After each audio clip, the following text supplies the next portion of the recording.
And as always, I'm here on Mondays, even when there's holidays and all other stuff, because I love giving my time to you guys. And thankfully, so Amy's actually giving us her time today.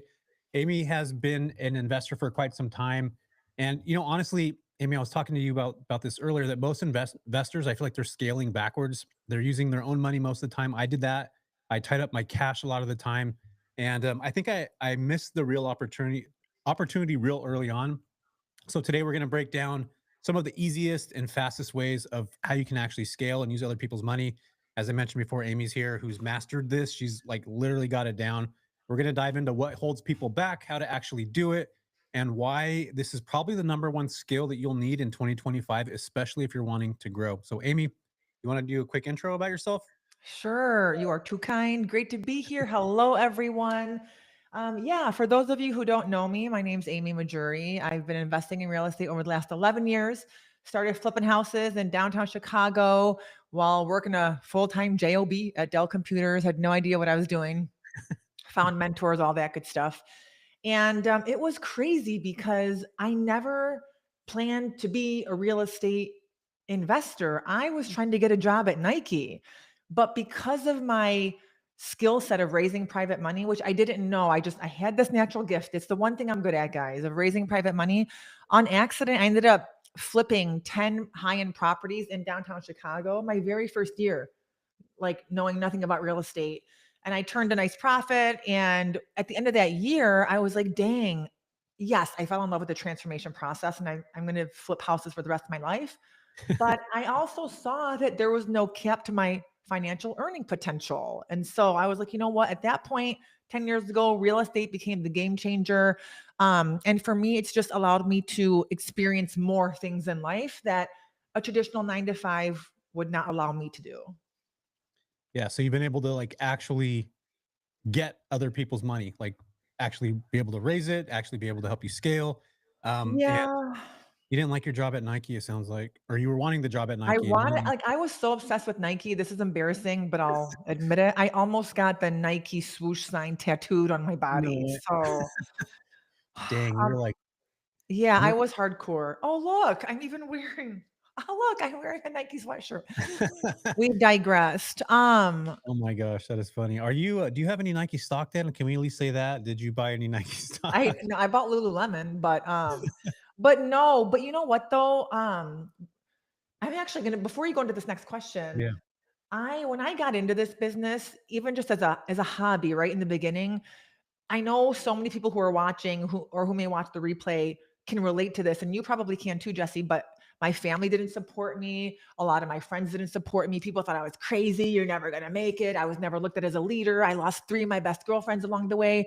And that shit pissed me off. I was like, no, when I set my mind to something, even as a hobby, I'm going to figure it out. So I took all of that negative energy and momentum and used it as my energy to prove them wrong. And so what happened was I was like, I don't need you. I don't need friends and family. I will figure this out on my own. So I had to go talk to neighbors, to anyone and everyone I encountered the minute I left my house to to start raising private money, right? So the foundation of raising private money is talking to people. What in the world do you say? What don't you say? How do you answer the hard questions? But like get creative, guys. And I'm going to be one of the very few people, if not the only one, to tell you you don't need to depend on your friends and family. Here's how you go convert someone at church into being a private money lender. Yeah, I know. I know when I first started off, I'm in the same boat as you. Nobody believed in what I was doing. Everybody thought I was crazy. My mom, my family, like literally every single person I knew was like, dude, you're the dumbest idiot. Yeah. Why is a nurse going to want to stay in Modesto at a property that's a 3 bedroom, 2 bath when they're staying somewhere else? And that's where I screw up. So like I put out of my own pocket, Amy, my first property back in 2015, I probably dropped, I don't know, 40K. Like I was all my money that I had, Yeah. literally everything. And I feel like today that there's so many people out there that do this. Like, thankfully you're my friend and I get to talk to you and learn these things from you, but everybody else that doesn't know you now, like, this is the way to scale. Like if you're looking at 2025 is I want to invest in real estate. If you want to raise money to buy a business, like these are like this is a skill that you have to acquire, that you have to get. And I think this is where I want to dive into this right now. I feel like most investors are scaling backwards in a lot of ways. Most of them think that they need to have their own money, but that's actually what holds them back. Why do you think investors struggle so hard with their mindset around using other people's money? It's such a common fear and objection, even for experienced real estate investors out there, because a lot of them will think, I have to have skin in the game. No one's going to lend me money unless I put my money into the deal. For the newer investors, they're going to think, I don't have experience. No one's going to lend me money until I prove myself first, or I don't have the time to raise money, or people think I'm crazy. And this is all normal stuff, you guys, for the 99.5% of the people out there. And a lot of it is understanding why we're doing this. So you're right, Jesse. It is a fact. The only way to grow and scale, it doesn't matter how deep your pockets are, you guys. You're going to get tapped out at some point, right? Yeah. Across various investment strategies, asset classes. So when you know how to talk to people and raise money, you're literally unlocking the key to your buying power. You can buy whatever you want and as much as you want. Of course, if the deal makes sense, right? But we just have to know how to talk to these individuals, and we want to understand why we're doing it. So in the very beginning, whether you've done this before or not, really the very first conversation is super basic. It's just like, hey, my name's Amy. This is why I'm doing what I'm doing. Here's what's in it for me. Here's why I leverage other people's money. Here's why I don't use my own money. And here's what's in it for you, right? High returns, fixed rates, protection, security, insurance. We can talk about all that if you'd like to. But that's really the start of it. And one of the biggest mistakes, once investors squash those limiting beliefs, a very common mistake, and you probably see this too, Jesse, with so many people out there, is they share too much too soon, right? Nobody Yeah. cares about your deal in the second conversation. They don't even know if they like you. So there's a time and a place to Yeah. talk numbers, and it's not in the very beginning of a brand new relationship. So walk us through that, Amy. So like if I'm a new investor or I'm an investor, I got private capital. I'm endless capital guy. Okay. And you come in, you're not going to just jump down my throat and be like, hey, we can make 11% on our money, or I found a deal that makes sense. Like, what would that process be? What would that conversation look like? Like, Yeah. let's start to break that down so everybody here like gets a good understanding of that. Yeah, some of you guys who have heard me in the past, you're very familiar with my 4-second power pitch. So I'm not going to go through that. But basically what the 4-second power pitch is you're planting seeds. And what I mean by that is you're telling anyone and everyone who you encounter what you do. So tell people what you do, you guys. Word of mouth goes a very long way. 24/7, the minute you leave your house, everyone you encounter is a prospective private money lender. Your neighbor, the garbage man, people at the grocery store, like complete strangers, community events, the barista at the coffee shop, right? So, how in the world do we convert a coffee shop employee into a private money lender? Hey, girl, how's it going? What have you been up to? I'm about to wrap up another project. If you know of anyone who would like to learn more about how they can offer double digit returns, let me know. I'll give them a call. So, it's just announcing to the world who you are and what you do. People are going to want to know more. You get them on a phone call, and it's basically just you really seeing if you vibe with them, right? And vice versa, because we are in this industry, yes, to do what we love, to create generational wealth, but to also like enjoy who we work with. And I don't care how deep your pockets are. If I don't like you, I'm not going to work with you as a private money lender, right? So that first conversation is like, do you just even vibe with them? Like, do you really want to know about what I do? Whether you want to invest or not, it's so cool. Here's how it works. Maybe you know someone. I'll pay you a finder's fee, right? So it's just like getting to know somebody. Shall I continue? Yeah, no, I think that's good. I think again, you said something I feel is really powerful because I even had that mindset up until not even that long ago, and I still sometimes have it creep around where the world isn't necessarily as it is; it is as we are. And basically, what that means is like if I don't think I could do something, then that's very well going to be what it is. So like and I think it's important to be around or hear people like you, people to see me like I'm not this like super put together, freaking buttoned up like investor. Right. Like I'm one of those bootstrap Yeah. skateboard kind of guy. Like, and once you learn these things, like you start to get past the idea of like, yeah, I can actually do that. And I think Right. it's important to like, again, people hear these conversations because then they get to see like, well, if Jesse's done it, Amy was working at freaking Dell and Right. almost got the Nike tattoo on her, on her, like she's getting in this now. And the one thing that you had is the ability to talk and relate and connect with people. And I think that is an ability that a lot of people have. They might not necessarily know it. They might believe that they can't, but the second they're able to flip that switch and be like, yeah, you know what? I can do that. And now I'm going to go and actually start to break down what I need to do, what it needs to take, or how do I actually do this? And I think again, that's an important piece of the puzzle because we limit ourselves a lot of the time with what we think we could do. In fact, I did that so early. I could have raised capital. I didn't. And I just think that, I just want everybody to know that there is a potential and possibility for that. Again, learning how to run numbers, all that stuff's going to be important. But I wanted to give you guys the framework today with talking to Amy. And you guys can go follow her and check all of her stuff out, which she talks about this all the time on her channel. So let's break that down, Amy. So finding the right people, friends, family, networking, creating the right offer, interest rates, equity splits. Like, what does that actually look like? What is that? Ooh, oh, no, you just said 1,000 things. Okay, Yeah. so I'm gonna start with the what with the last thing that you just said. Okay. Now, look, you guys, I'm from the Midwest, you guys, girls, whatever. Do what makes sense for you. Okay. I don't raise money for an equity split. And I'm going to tell you as a coach all day long, don't do it. You don't need to. Now, you may not have made that mindset shift yet. You may think you have to give up equity in order to raise private money. You don't. Right. So I'm going to tell you, always raise money in a debt position, which means you're offering no more than a 12% annualized return. Because look, they're not getting that at the bank. They're not getting that in the stock market. And if someone tells you that they are, they're not getting the promissory note, they're not getting the recorded mortgage, or they're not getting the insurance policy, right? So even if you offer them 10%, I mean, you don't have to. I would still say make it sweet and offer them 12, depending on your investment strategy. But those three contracts are so critical. And there are so many ways that you could like kindly call their bluff.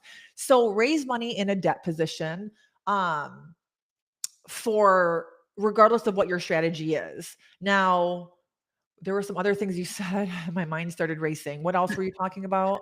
I was talking about equity splits. I talked about let's see, finding the right people, friends and networking, Oh creating yeah, the right getting offer, interest rates, building credibility, track record, yeah. partnership. Okay. So you probably get this question all the time.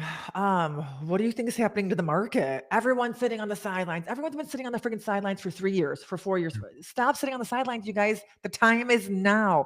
I know. Believe in what you're doing, right? And a lot of that comes with like, to Jesse's point, you're gonna, have your deal analyzer later, but set a goal and you're not gonna know right now how to get there, but you will figure it out. And a lot of that starts with like surrounding yourself with the right people, right? Building your power team.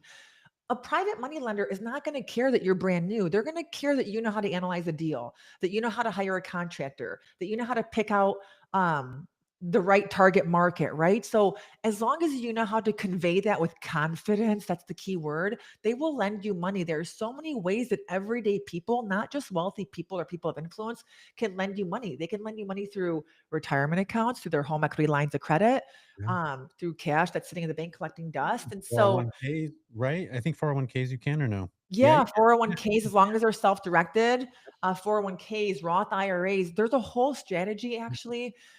So Jesse, I don't know if you heard this interview with Matt Sorensen, but he actually yeah. took a massive penalty and he withdrew all of his money out of his 401k, paid the Someone did penalty that. to transfer into his Roth IRA, Yeah, right? So then he can invest it in real estate and it'll continue to grow tax-free.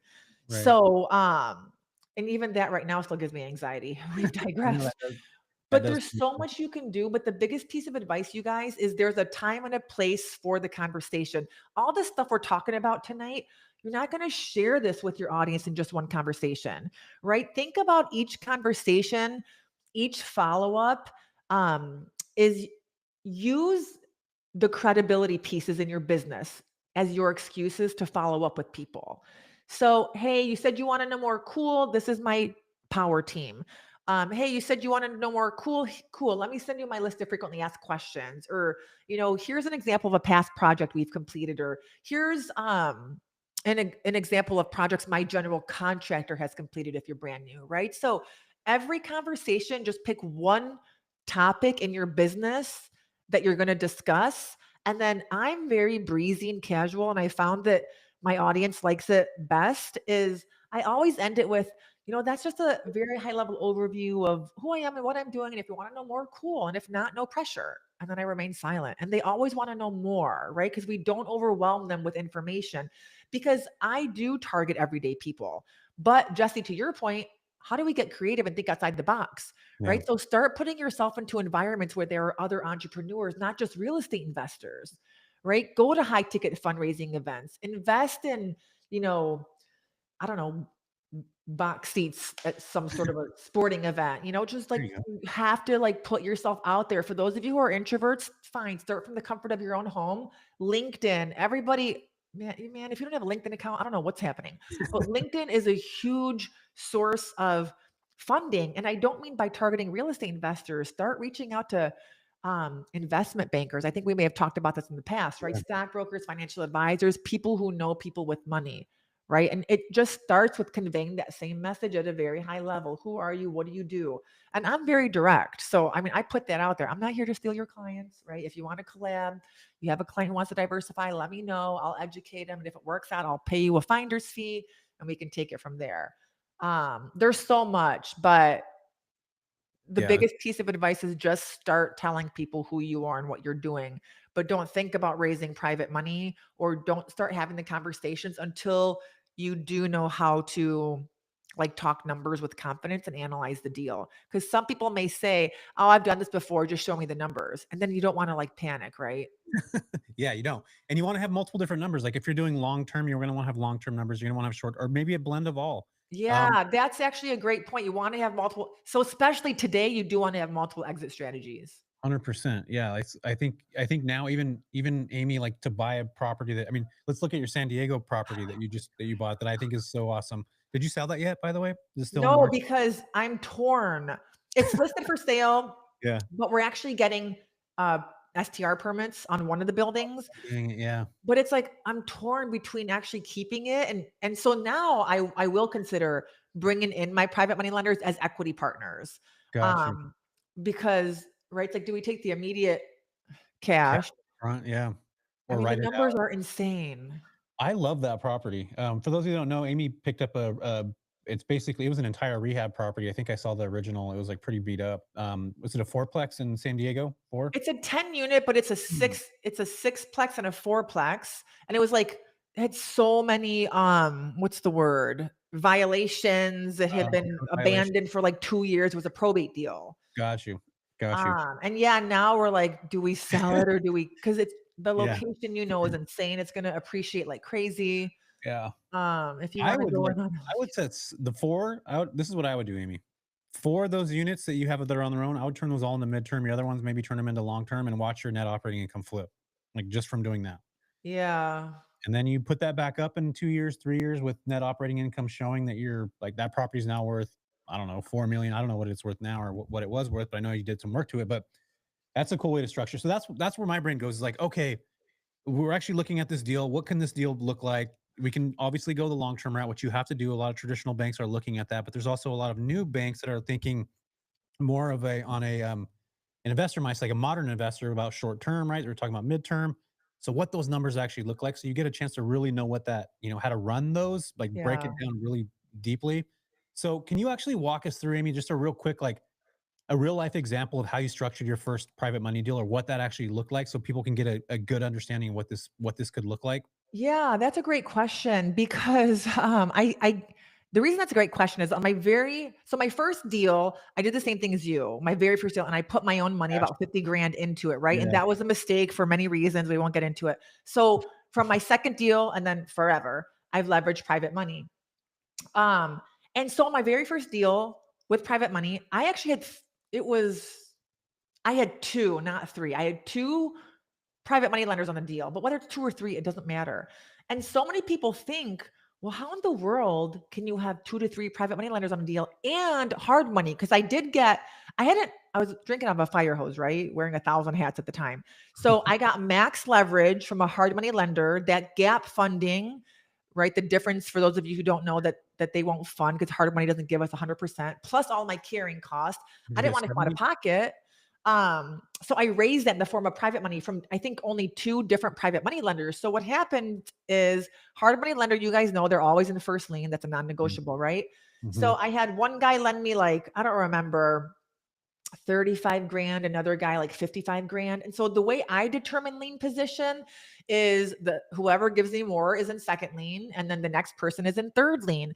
Now, this is what's so crazy because of my ability to convey how amazing the deal is because I really knew my numbers. The person in third lien position didn't care that he wasn't in second lien and I offered both of them the same, a 12% annualized return with no points. And so this is very important though. Make sure you talk to your title company or real estate lawyer, because what determines legally the lien position is the timestamp.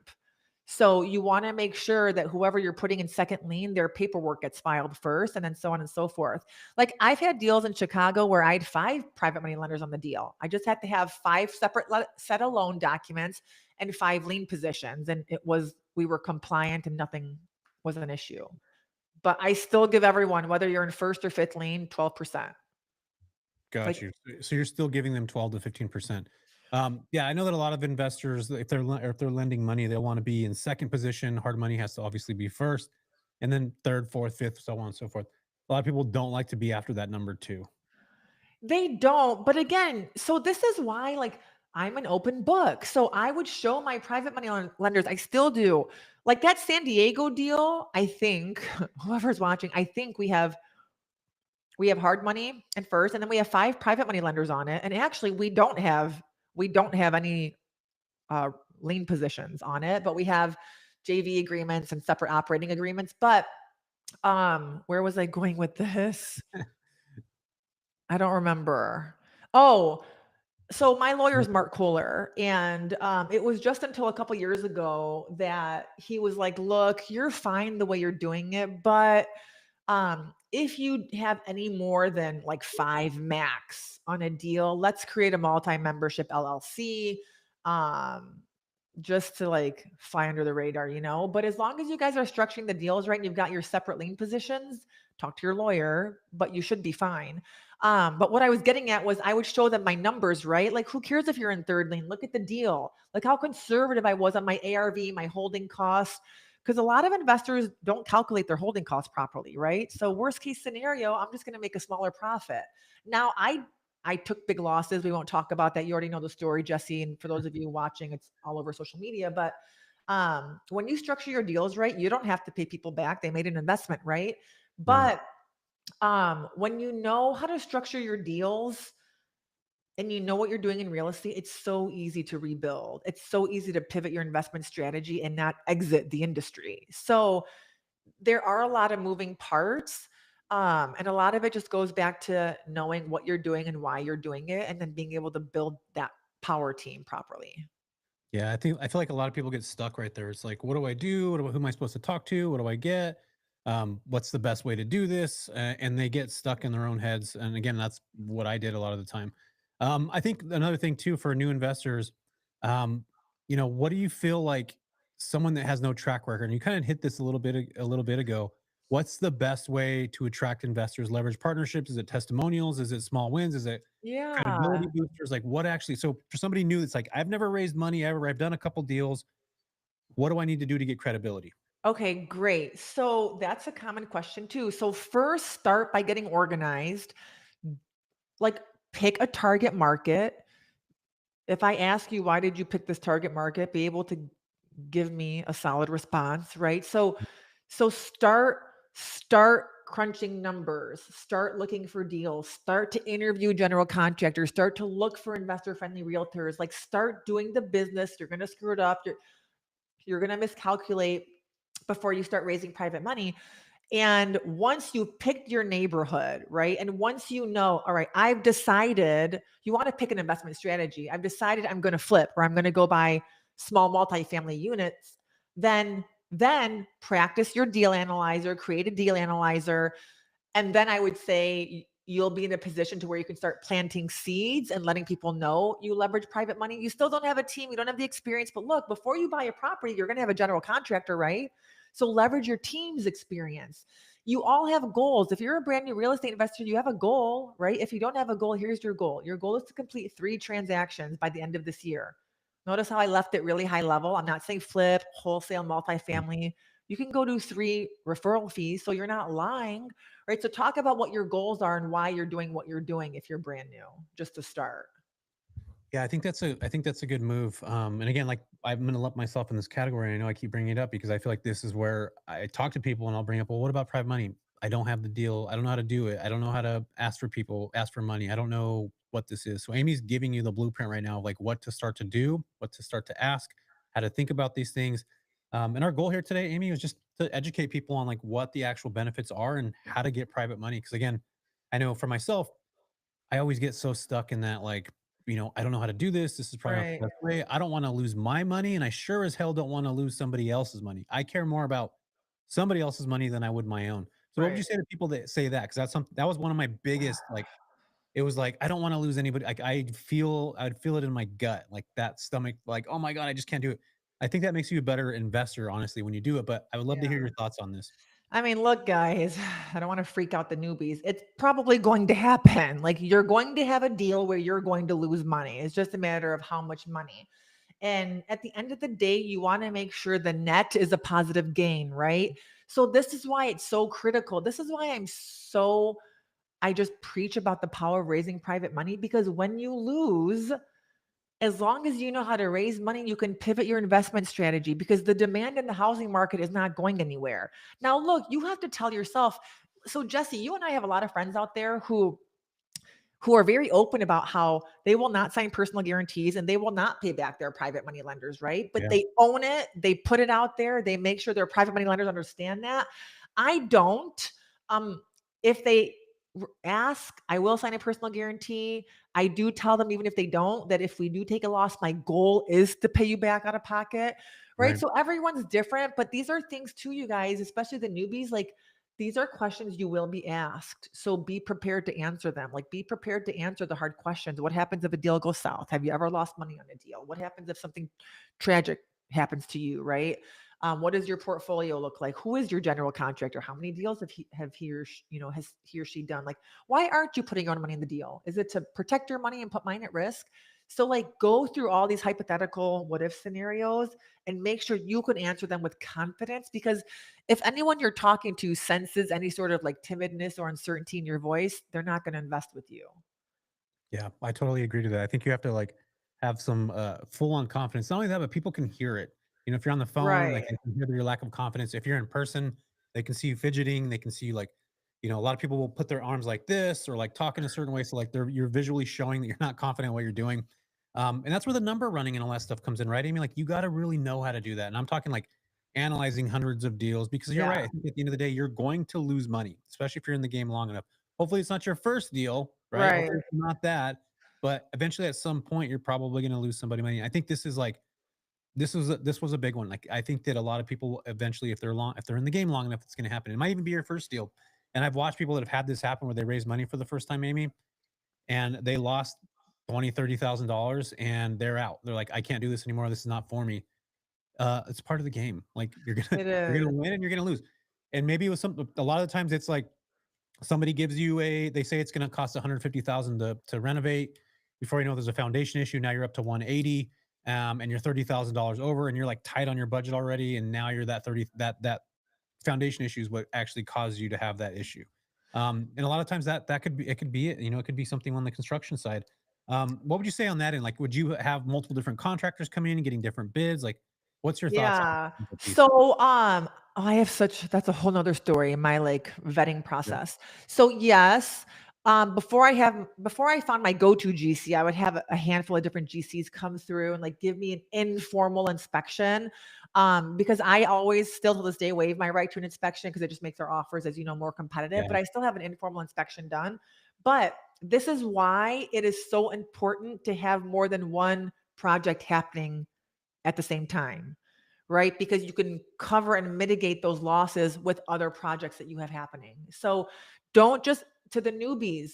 First of all, if you're going to lose 20 or 30,000 and be like, this isn't for me, I'm out. Well, then you don't know why you're doing what you're doing. Then this isn't for you, right? yeah. So before you get into this industry, understand why are you doing it?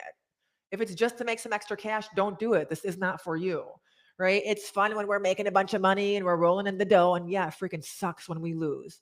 So, what do we do to minimize all of that risk? And for me, I'm such a firm believer in diversification Yeah. and taking on more than one, two, even three projects at the same time. Because if one loses and another one wins, you're gonna be able to flip that money around. That right there is what I think business is all about. How you move of money around. Like it's one of the things that I had to learn the fastest, Amy.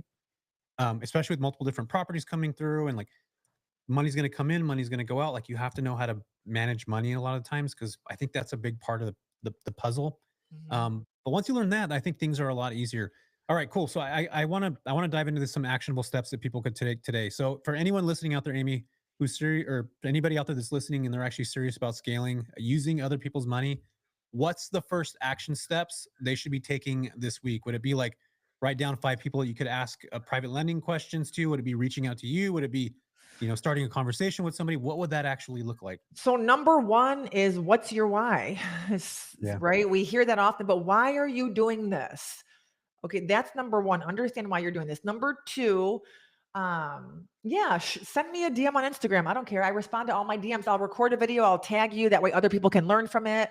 But start to write down. So number three, find 3 people in your network who have had success raising private money and ask them for advice. Right now, don't go up to like people who you don't have a relationship with, but like 3 people in your group who have raised capital, ask them how they started, what they did, what were some lessons learned. Do some freaking research, guys. Number 4, Google, Chat GPT, get some free info right from social media. Number 5, go to my Instagram, watch my stuff, What's your copy Instagram? it. I don't care. It's just what you see on the screen at Amy Mahjoory. There you go. You guys. Um, No reason not to send her a note. You know what's crazy? When you guys watch people like Amy on Bigger Pockets and all that stuff, you can send them notes, and guess what? Some of we them just will click actually on. respond. They're not gonna do the work for you, but they're gonna give you all information and tips and tricks to do that. That's important. But I think that's how you and I connected. I literally like slid into your DMs and I was like, I like you. Like we are so similar. You're like, Right. "Dude, my And every cousin looks time like we you." I think that's how we bonded. Amy's got a cousin that looks exactly like me. She took a picture one day and was like, "Is this you?" And he oh, was I like, was just about to say that again. But yeah, and then you guys, like as you're out there again, like if you're not vibing with someone, I mean, be okay losing friends, especially the newbies. That's going to happen, right? Your circles are going to start to shift. If they haven't started to shift, yeah, get ready. And that's okay, right? Because if you're on a mission to do what makes sense for you and your family, then those friendships have served their purpose and it's time to create some new ones. But yeah. yeah, so there's a handful of things you guys can do right now to get started. Yeah, I definitely agree to that. I also think reaching out to people that have been doing this already, that have done it, like you respond to people. I don't know if it'll be right away, but she will get back to you. Go check out her content. I think you have an Instagram. Well, I know you have an Instagram. Do you have a YouTube channel, Amy, too, or no? Everyone's like, "You gotta start a YouTube channel." I do, but it's kinda lame. Um, I'm just being Yeah. real. Instagram, you guys, I'm on Yeah. Instagram all the time. Message me. I will record a video and answer all your questions, and that helps me create content too. And also, I'm gonna be speaking at your event, Jesse. Yeah. So I will go into all this in so much more detail, you guys, at his event in San Diego in April. Yep, that is absolutely correct. Amy will be there April 27th to 29th in the beautiful city of San Diego, talking about how to raise private money. You're going to have about a 45-minute session up on stage, which she's going to kill it. I've watched her speak before and she knows what she's doing. So, you guys go check out Amy, go to her Instagram channel. She's sharing information today for free. It doesn't cost anything. This is the best way to scale. AMYMAHJOORY. That's going to be at Instagram. So, yeah, go catch her, go connect with her, send her a note. Amy, I appreciate you spending the last half hour with us. I think this is really awesome. I myself believe private money is the best way to go, and I'm bugging you about stuff all the time. So, yeah, you guys connect with her. She knows what she's doing. She's been in the game for a while, and she didn't get a Nike tattoo, so that's cool, right? Now you approve. Now I Uh, approve. Yeah, no, thank you. I appreciate you so much. And thank you guys. And I'm here for you as a resource whenever you need it. Absolutely love it. Thanks, Amy. I appreciate you. Thank you. All Take right, care. yeah, sweet. We had about 25 people listening, Oh, 28, good. but this will get Um, on YouTube.